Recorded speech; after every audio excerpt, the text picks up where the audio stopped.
Oi, gente, como vocês estão? Hoje eu vim aqui contar pra vocês o relato do meu parto. E como vocês já devem ter assistido o vlog do meu parto, né, que tá linkado aqui em cima, eu vou explicar mais nesse vídeo de hoje as razões pelas quais eu não consegui ter o parto normal, tá? Quem assistiu os vídeos sobre gestação antes viu que eu tava esperando, tava tentando o parto natural, o parto vaginal, não consegui e vou explicar pra vocês por quê. Tá, gente, então vamos lá. Na verdade, tudo começou antes do dia que a Giovana nasceu. Quando eu estava fazendo ainda as ultras mensais, de agosto para setembro, a Giovana teve uma queda de percentil brusca, tá? Ela saiu de 60, do percentil 60 para o percentil 8. Se eu não me engano, foi isso, 8 ou 6. Algo nessa casa, né? Esse percentil é, grosso modo, uma estimativa de crescimento do bebê dentro da barriga, né? Ele vai crescendo num ritmo e, digamos assim, que esse ritmo é considerado o percentil. Grosso modo, tá, gente? Pergunta pra sua médica o que é percentil que ela vai te responder melhor do que eu. Mas aí eu, né, foi brusca a queda, mostrei pra minha médica, tudo mais, e ela disse que a gente ia começar a acompanhar semanalmente, então eu diminuí o espaçamento entre as ultras, comecei a fazer junto com as ultras o cardio também, né, pra ver se os batimentos cardíacos do bebê estavam bem, e enfim, mas ela estava dizendo que como esse era o único fator que tinha chamado a atenção, o meu líquido amniótico ainda estava bem, o fluxo do cordão umbilical estava bem, todo o resto estava bem, ela disse que não era por hora para nos preocuparmos, porque Giovana poderia ser apenas um bebê pequenininho, né? Levando em consideração que a mãe dela tem 1,50 m de altura, ou seja, bem mais baixa que a média, né, das mulheres da minha idade. Então, a Gil poderia ser só uma criança pequena e não ter nenhum problema, não ter nenhuma complicação, o parto normal acontecer sem nenhuma dificuldade. Só que a gente começou a acompanhar semanalmente e o percentil desta criancinha continuou caindo. Até que na semana em que a Giovana nasceu, segunda-feira, a Giovana nasceu na sexta, na segunda-feira dessa mesma semana, eu fui refazer os exames, né, tanto a ultra com Doppler e tudo mais, quanto a cardio, né, para medir os batimentos. E aí quando foi na quarta, aí tudo bem, fiz e nem vi minha médica nesse dia, porque eu fiz os exames na perinatal, na maternidade, e o consultório dela é em outro lugar, então nem a vi nesse dia. E quando foi quarta-feira, ela me ligou. Porque rola isso, assim, lá na maternidade, eles ligam pro seu médico e passam os resultados do exame diretamente pro seu médico, né? Então, provavelmente foi isso que aconteceu. E ela me ligou na quarta, dizendo pra eu ir pra maternidade na sexta, pra refazer esses exames. Eu refaria o Doppler e a cardio. E muito provavelmente iria induzir o meu parto.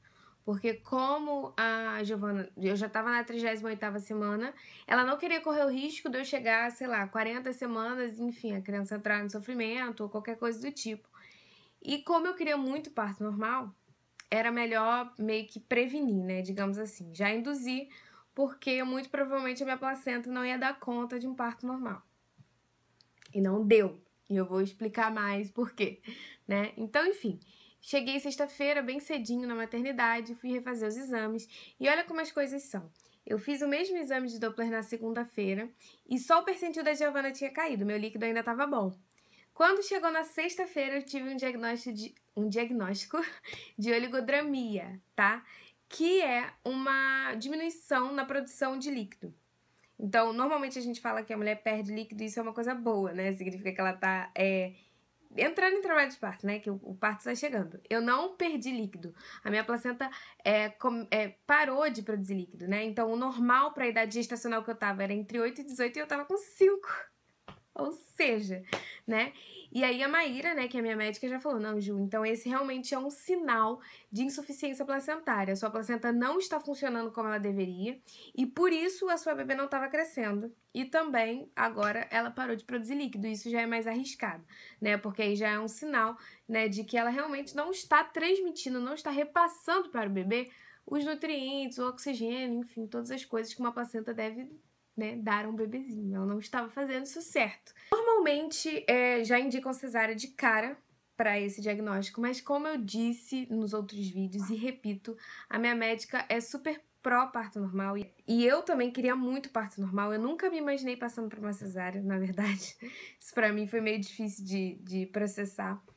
Então a gente tentou induzir, tá? Então logo em seguida ela já colocou 2 comprimidos. Eu não me lembro o nome da medicação. É algo tipo miso, alguma coisa assim, né? Mas são 2 comprimidos que coloca lá dentro da gente pra afinar o colo do útero, porque eu não tava nem com 1 centímetro de dilatação. Eu tava com 39 semanas e nada de dilatação. E isso era tipo 8 horas da manhã. Quando foi 3 horas da tarde, Juliana estava com dilatação? Claro que não!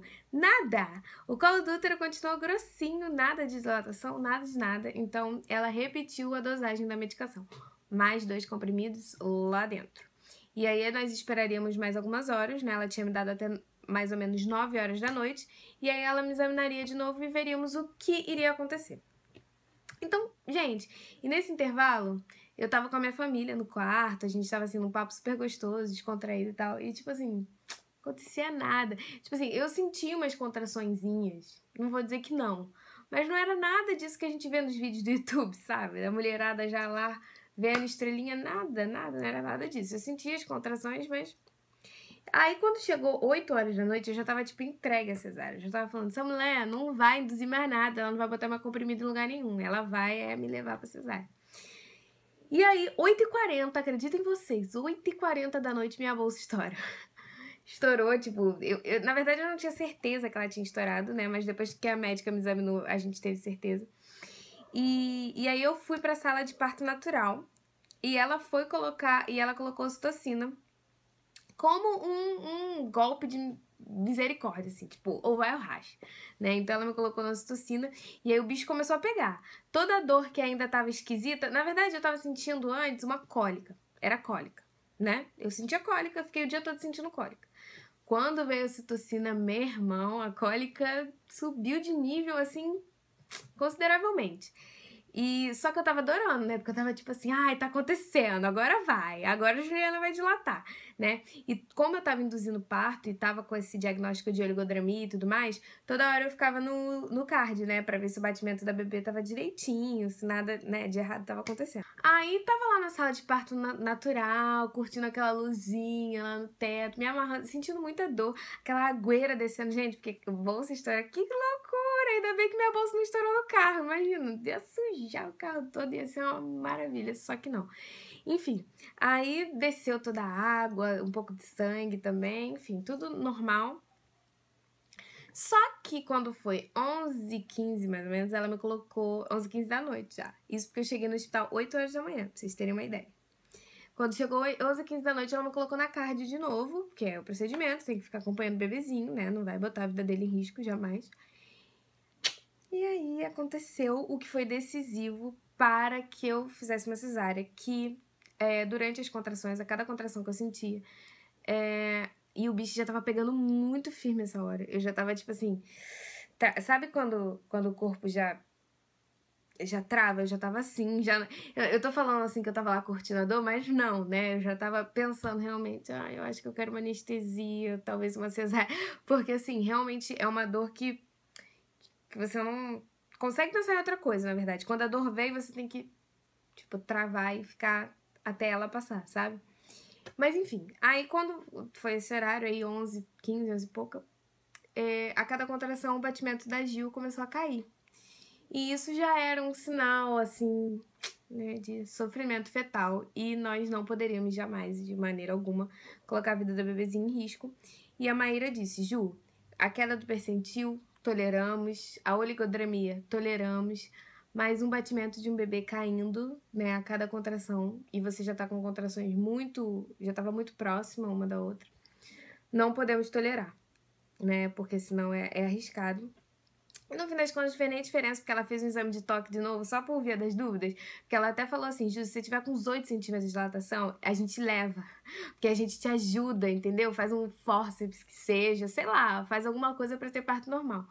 Mas, gente, depois de quase 3 horas de ocitocina, o colo do útero de Juliana não estava nem fino.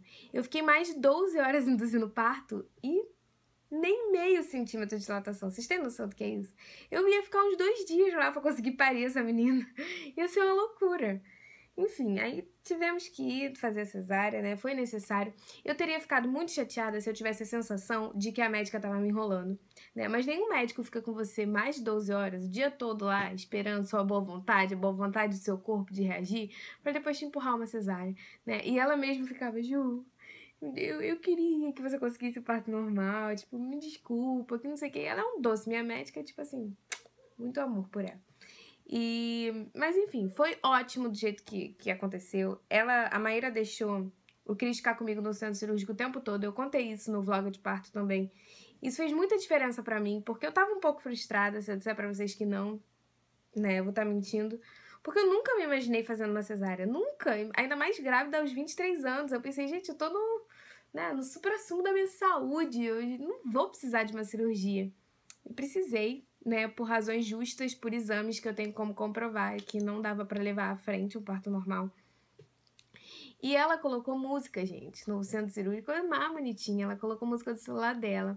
Ela deixou a luz baixa, o foco de luz estava só ali mesmo onde precisava cortar, o que também deu um super alívio, porque eu acho que eu ia ficar muito aflita de ficar com aquele refletor na minha cara, assim, não ia gostar. E ela foi um amorzinho, assim, toda a equipe dela são os queridos, a anestesista era uma querida, o pediatra, sabe? Todos muito queridos e sorridentes, sempre falando comigo, me tratando bem, tratando o Cris bem. O cuidadinho que eles tiveram com a Giovana foi a coisa mais bonitinha desse mundo. E então, assim, foi tudo maravilhoso, sabe? Não tem como reclamar da experiência que eu tive, porque graças a Deus existe a cesárea, porque se não existisse a cesárea, talvez eu não estaria com a minha bebezinha hoje, né? Porque ela, né, não sei como seria, já tava parando de produzir líquido, muito provavelmente ela ia sofrer, não íamos conseguir juntas um parto normal, e aí como seria se não tivesse a cirurgia, né? Então foi tudo muito especial. Eu pretendo gravar mais vídeos falando um pouco desse assunto, sim, eu vou de falar da importância de uma boa equipe médica, de um bom hospital, sabe? Eu vou fazer um vídeo só sobre a perinatal, inclusive, porque eu acho que a internação fez muita diferença, sabe? O jeito como as enfermeiras tratavam, o jeito como elas deixavam o quarto, como elas cuidavam da gente, nossa, realmente foi muito especial, sabe? Então, é basicamente isso, gente. Eu queria explicar um pouco pra vocês, né? As razões pelas quais eu não consegui o parto normal dessa vez, mas outras gestações virão, não é mesmo? E a nossa esperança é a única que morre não, a última que morre. E se for da vontade de Deus, um dia eu consigo. E agora eu estou aqui com a minha pererequinha, que nasceu de cesárea, mas graças a Deus nasceu muito saudável.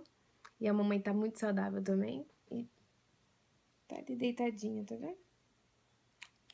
E eu vou gravar o vídeo do mês dela e vou mostrar ela direitinho, mas vocês já viram, né? Quem me segue no Instagram e na fanpage já viu o rostinho dela, já viu como ela é gostosinha. E é isso, meus amores.